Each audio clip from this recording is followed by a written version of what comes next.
ৰাজ্য চৰকাৰৰ কৰ্মচাৰীসকলৰ বাবে জনাব বিচাৰিছো বৃহৎ সুখবৰ। কৰ্মচাৰীসকলৰ বাবে ৰাজ্যৰ কেবিনেটৰ ফালৰ পৰা 5টাকৈ ঐতিহাসিক সিদ্ধান্ত গ্ৰহণ কৰা হৈছে, য'ত নিয়মীয়া ঠিকাভিত্তিক কৰ্মচাৰী শিক্ষক, কৰ্মী সহায়িকা সকলোৰে বাবে সুখবৰ আছে। OPS NPS সন্দৰ্ভত সুখবৰ আছে। সবিশেষ আপোনালোকক জনাব বিচাৰিছোঁ। বিতং খবৰ লৈ আহিছোঁ। ভিডিঅ'টো প্ৰথমৰ পৰা শেষলৈকে চাই থাকিব। ৰাজ্যিক কেবিনেটৰ ফালৰ পৰা কৰ্মচাৰীসকলৰ বাবে লোৱা প্ৰথমটো গুৰুত্বপূৰ্ণ সিদ্ধান্ত হৈছে NPS UPS সন্দৰ্ভত। কেবিনেটে ৰাষ্ট্ৰীয় পেন্সন আঁচনিৰ অধীনত সামৰি লোৱা ৰাজ্যিক কৰ্মচাৰীৰ বাবে ইউনিফাইড পেন্সন আঁচনি UPS প্ৰৱৰ্তনত অনুমোদন জনাইছে আৰু সেৱাকাল সম্পূৰ্ণ হোৱাৰ পাছত বা স্বেচ্ছাই অৱসৰ লোৱাৰ পাছত কৰ্মচাৰীসকলে নিশ্চিত পৰিশোধ লাভ কৰিব।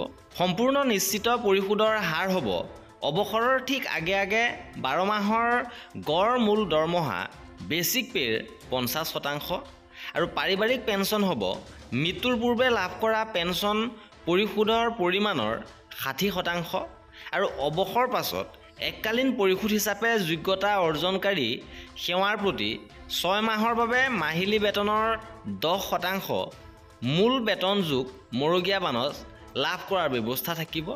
অৰ্থাৎ কেন্দ্ৰীয় চৰকাৰে প্ৰৱৰ্তন কৰা ইউনিফাইড পেন্সন আঁচনিখন ৰাজ্য চৰকাৰে অনুমোদন জনাইছে। কৰ্মচাৰীসকলক ইয়াৰ বাবে এবছৰ সময়সীমা দিয়া হ'ব। ইয়াৰ ভিতৰত NPS ল'ব নে UPSলৈ যাব বিচাৰিব তেওঁলোকে বাছনি কৰিব লাগিব।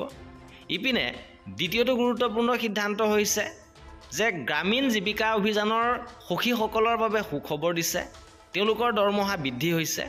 অসম ৰাজ্যিক গ্ৰামীণ জীৱিকা অভিযানৰ 10,186 সামূহিক কেডাৰক অৰুণোদয় 3.0 আঁচনিৰ অধীনত হিতাধিকাৰী হিচাপে অন্তৰ্ভুক্তিত কেবিনেটে অনুমোদন জনাইছে। অৰ্থাৎ জীৱিকা সখীসকলে অৰুণোদয় আঁচনিও লাভ কৰিব। ইয়াৰ লগত তেওঁলোকৰ দৰমহা বৃদ্ধি হ'ব। ইপিনে শিক্ষকসকলৰ বাবে কেবিনেটে দুটাকৈ গুৰুত্বপূৰ্ণ সিদ্ধান্ত গ্ৰহণ কৰিছে। কেবিনেটে ধুবুৰী, দক্ষিণ শালমৰা, মানকাছাৰ আৰু চৰ অঞ্চলত নিয়োজিত শিক্ষয়িত্ৰীসকলক 5 বছৰ সেৱা সম্পূৰ্ণ কৰাৰ পাছত তেওঁলোকৰ গৃহ বা নিকটৱৰ্তী জিলালৈ বদলি কৰাৰ বাবে অনুমোদন জনাইছে। অৰ্থাৎ পূৰ্বৰ 10 বছৰ সময়সীমা এতিয়া অতিক্ৰম কৰিব নালাগিব। 5 বছৰতে সেইসকল শিক্ষয়িত্ৰীক নিজ জিলালৈ বদলি কৰা হ'ব। লগতে কেবিনেটে সমগ্ৰ শিক্ষা অভিযানৰ অধীনত পূৰ্বৰ 5 বছৰ বিপৰীতে 3 বছৰ সেৱা সম্পূৰ্ণ কৰা শিক্ষকসকলক চৰকাৰী শিক্ষক হিচাপে নিয়মীয়াকৰণৰ বাবে অনুমোদন জনাইছে। অৰ্থাৎ সমগ্ৰ শিক্ষা অভিযানত পূৰ্বতে যি 5 বছৰ সেৱা সম্পূৰ্ণ কৰাসকলক নিয়মীয়াকৰণ কৰা হৈছিল, এতিয়া 3 বছৰ সেৱা সম্পূৰ্ণ কৰা শিক্ষকসকলক চৰকাৰী শিক্ষক হিচাপে নিয়মীয়াকৰণৰ অনুমোদন দিয়া হৈছে। ইপিনে ঠিকাভিত্তিক কৰ্মচাৰীৰ বাবে অস্থায়ী কৰ্মচাৰীৰ বাবে আহিছে সুখবৰ। কেবিনেটে 1231 গৰাকী মাষ্টাৰ ৰোল, অস্থায়ী আৰু স্থিৰ দৰমহাৰ কৰ্মচাৰীক ন্যূনতম দৰমহা প্ৰদানৰ বাবে অনুমোদন জনাইছে। তেওঁলোকে পে স্কেল লাভ কৰিব। আৰু কেবিনেটে লগতে সাধাৰণ প্ৰশাসন বিভাগৰ 99 গৰাকী চতুৰ্থ বৰ্গৰ কৰ্মচাৰীৰ বাবে সহায়ক ভাত্তাৰ সমতুল্য স্থিৰ দৰমহা 16,400 টকালৈ বৃদ্ধিত অনুমোদন জনাইছে। অৰ্থাৎ কেবিনেটে যি 1231 গৰাকী মাষ্টাৰ ৰোল, অস্থায়ী আৰু স্থিৰ দৰমহাৰ কৰ্মচাৰীক ন্যূনতম দৰমহা প্ৰদানৰ বাবে অনুমোদন জনাইছে।